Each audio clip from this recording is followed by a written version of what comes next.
and their homes in community buildings. Today in Puerto Rico, there's a national strike. Sorry, And right now, people are facing the police in the street, trying to put them. I recognize those. Oh, yeah? So Yeah. my message is so a message of solidarity. But where do you get them? I used to live in the USSR. When I was in the army, well, actually, ROTC, and I was serving in the army. Yeah. But these are officers. These are not soldiers. It's like better quality. Yeah. They were a gift from a friend of mine in the Ukraine. So, Oh, I see. Yeah. So I could recognize it right away. So what is that, like a show or? Oh, I just wear them all the time. I like them. Really? Yeah. Really? Oh my God. To me, it was like for 3 months that I had to serve, you know, to be a lieutenant in the reserve, to see it. I was like, oh my God. At least they're wearing socks. Yeah. In the Soviet Union, you know, in the army, you're not wearing socks. Oh, yeah. I don't know how to translate it. It's like a piece of cloth that you wrap around your feet. Yeah. In Russian, it's called partyanka. I'm sure there's no analogy in English because, I mean, if you have socks, why would you wear like a cloth? Yeah. And wrap it around, and the first time, if you don't wrap it around correctly, then your feet start hurting. Yeah. Oh my God, it was a nightmare. but you know, someone wearing it all the time is kind of interesting. Yeah. Let's see what else I would recognize here. GDR, I recognize that. I didn't know any of that stuff. Unite, May 1st, Z, all races. I mean, that's local stuff. Yeah. But this I know. Have you ever been to GDR, by the way? Yeah, well, not when it was GDR. Yeah. Because chances are it's easy to cross in there, but leaving it, well, of course with American passport it's not a problem, but you know, 600 people were killed when they were trying to cross from East Berlin to West Berlin. Did you visit this, you know, this place where it's a horror story? I mean, it's just there are people living in the East trying to get to the West. They get the bullet in the back of their heads. So I just don't understand how this system could exist back then. That's where I lived in. And I see people, I don't know, Lenin, I see Lenin. He's the one who created it. Oh my God. Now I see Lenin here. So what do you guys do? Do you support like socialism or something? I'm a little confused. Yeah. Yeah, this is the May Day rally, yeah. Oh, so you are for like the system that was created by well, Lenin? I think the material conditions have changed from those times to where I don't think a socialism like that necessarily makes sense in the United States in the current epoch. Also, I think in the social sense we have advanced farther than those systems. It's more of a historical understanding, I feel like, that I'm representing here. Okay. But the socialism I believe in for the United States is, as I say, is a far cry from Eastern Bloc socialism in the traditional sense. So, but you used a very crucial word, by the way, which I totally, completely agree with. You truncated socialism to social. And there's a fundamental difference between the two. So that's why, you know, when I see these people, I don't know, walking around with the hammer and sickle, I mean, coming from USSR, when I say that, it's like, look, you read the book. I lived it. I was 29 when I left the USSR. Yeah. So, I mean, is this something that you think is a good idea? Hammer and sickle, red flag? Well, I think there's a historical memory. Not to say that everything was done correctly. I mean, my mother's from Chechnya, so Chechnya. I have some connection to it. Her father was in the military. Is she Muslim? I mean, is she Chechen or Russian who lived in Chechnya? No, she's ethnically. I guess she's half. Her father was in the military, and then her mother was Chechen. Well, yes. Oh, I see. Okay, got it. It's not uncommon. Yeah. In the USSR. So when did they come to the United States? Before the collapse of the Soviet Union? Yeah, like she was pretty young. She was 6. Oh, she was 6. Yeah. She remembers nothing. She knows nothing. More from the older folks is what I. I see. So you've been around for like almost 2 generations. And a lot of my friends back home are they're either Bosnian or Croatian. They have I hear a lot from their families too. Although I know those are Yugoslavia and the Eastern Bloc are very different situations. Yeah. To me, it's kind of the same crap. Yeah. But I don't understand. I mean, basically, are you supporting socialism with whatever caveats, or which supposed to replace capitalism, or what's your thing? These days I'm a pretty firm believer in that. I'm not sure if the traditional model, the model used in the Eastern Bloc countries, is really useful today, especially in situations like the United States. I'm far more interested in using automation to achieve a type of socialism. I think that's a pretty interesting ideological interpretation that's manifesting today. But why wouldn't you even use the word socialism? I mean, what's wrong with capitalism? I mean, are there like any fundamental changes? I mean, fundamental flaws of capitalism that has to be replaced? Yeah. So I think just generally the fact that we have the surplus of commodities and labor that we do in the United States, and with the advent of automation, can create a system where we no longer need to labor in the traditional capitalist sense. And not saying that that capitalism wasn't a great advancement from the feudalist system. It was or it was not? It was a great advancement. Right. But I think capitalism can't really exist without the historical constraints of slavery. Like the reason that our capitalist society exists today is through colonizing and enslaving people, and then of course that couldn't sustain itself with slavery, so we've gotten rid of actually holding technical slaves, but the world is still controlled by economic imperialism, and people are forced into wage labor where they can't. And the United that's States slavery. Perpetuates that. And But how will you change it? I mean, let's assume that that's the problem. How can you make it better? I mean, what would be your solution? How can you fundamentally gonna change it?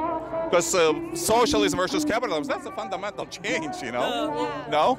To me, what that means in the modern context is the advancement to a fully automated economy where we no longer need a toiling class, a working class to exist, and we can all sort of live off of the spoils of that automation. And do nothing. Just no, not do nothing.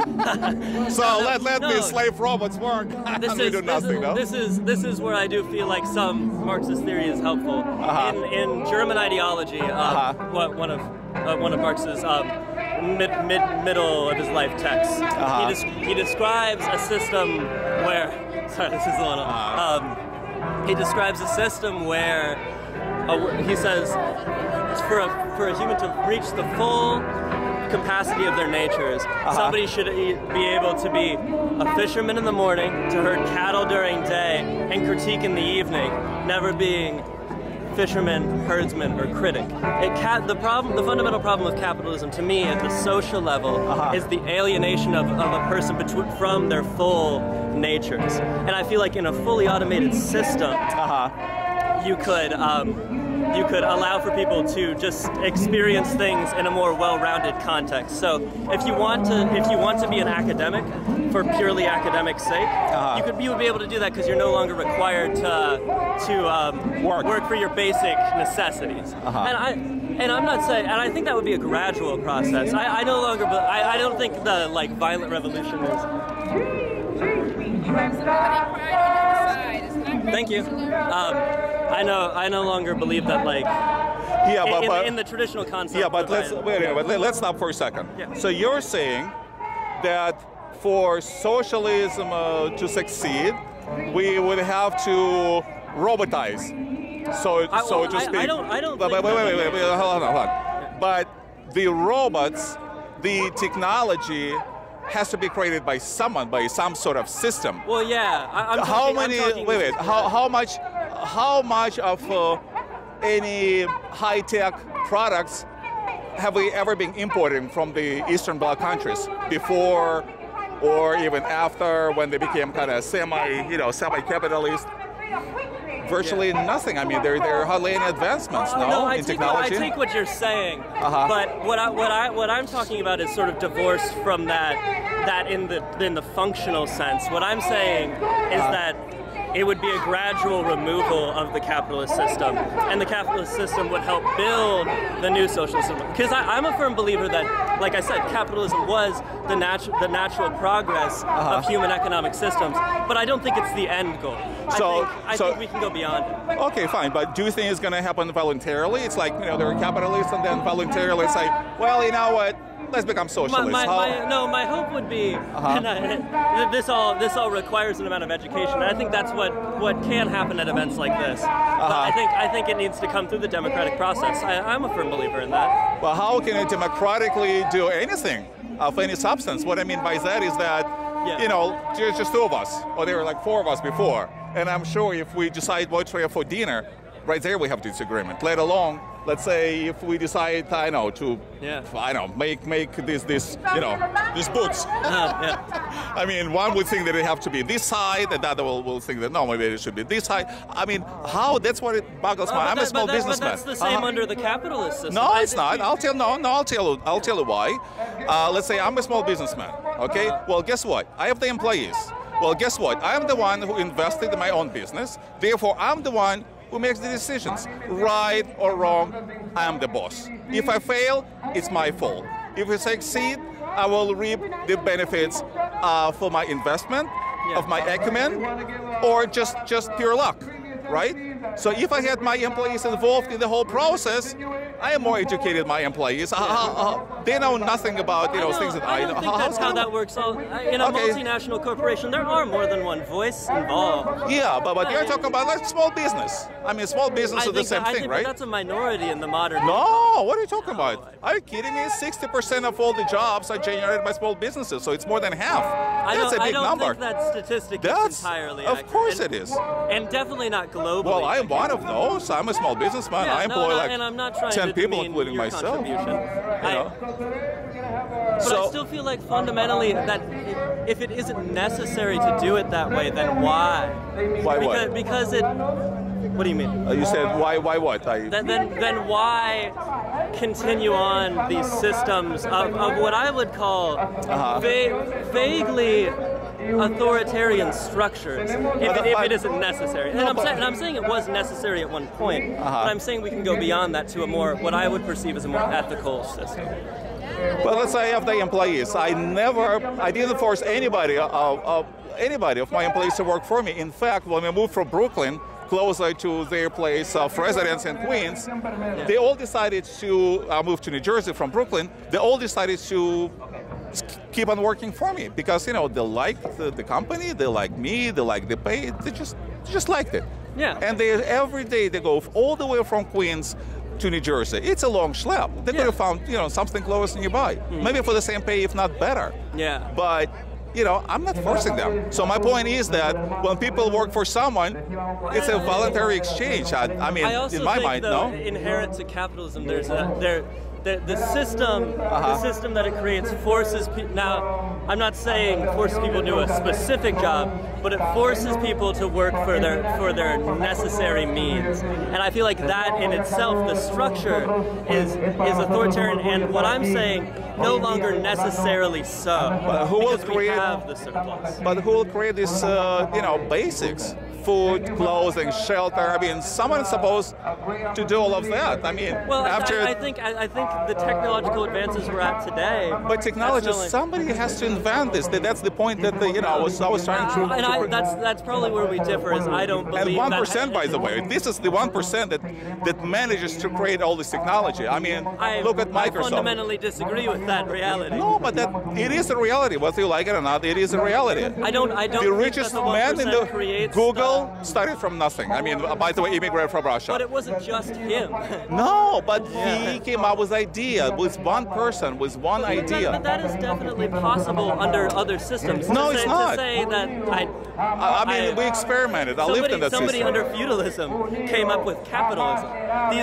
Do you see what I'm saying there? No, it's not necessarily. No, it is absolutely necessary. This freedom is absolutely necessary. Yeah. And rewards, that's another side of the coin. The rewards. Why would I care if I get no rewards? I lived in the USSR. I didn't care. All I had to do is to come to work on time and leave on time. Yeah. I didn't give a damn about anything else. I would do as little as possible because why bother? Why bother? Well, what I'm saying is it will no longer be necessary to do that. Now, I understand what you're saying. Okay, good. But the incentive system is a product of a time where we didn't have the surplus we have anymore. But the reason we have the surplus is because of capitalism. Once we abolish capitalism, this surplus will disappear, like it happened in Venezuela. It's all gone, But beyond that point, and I also think you're presupposing that people only work because they get incentives, and I don't think that's true. I think that alienates people from their genuine creative and value of their own work. I'm not saying that some people don't care. That exists. What if some people are just dumb and stupid? Have you met dumb and stupid and lazy guys? Yeah, but I think there's enough of a system to support those. Why should I? Minority. But why should I? Why should I support dumb and stupid lazy guys? Because they are still human and they still have rights. And I apologize, my friend. Well, your friends are behind you. Oh, okay. Well, all right, nice talking to you. Yeah, it's been a pleasure. I like your boots. Thank you. Unidad popular en nuestro país, luchando por la vida, por la paz. Decades of cause of struggle after struggle, and we wonder when does the monster commit its last crime against humanity and peace. We must be. Paying homage to making International Workers' Day, like the foundation flying above the sky, to Lucy Rosales Patterson of the Martin Luther King, died 50 years For Union Square? I mean, for... And those who sweat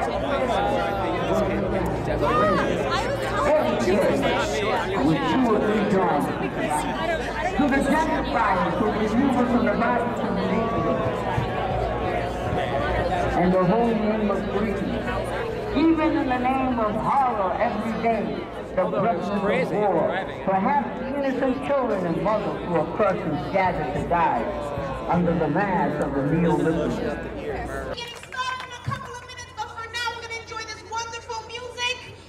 Sister's trumpet says, time's up, everybody. This is intersectional action. We see those Black Lives Matter flags flying, and we appreciate you all being on time. Thank you, everyone. We are timely. One struggle, one fight. Workers of the world unite. One struggle, one fight. Workers of the world unite. One struggle, one fight. Workers of the world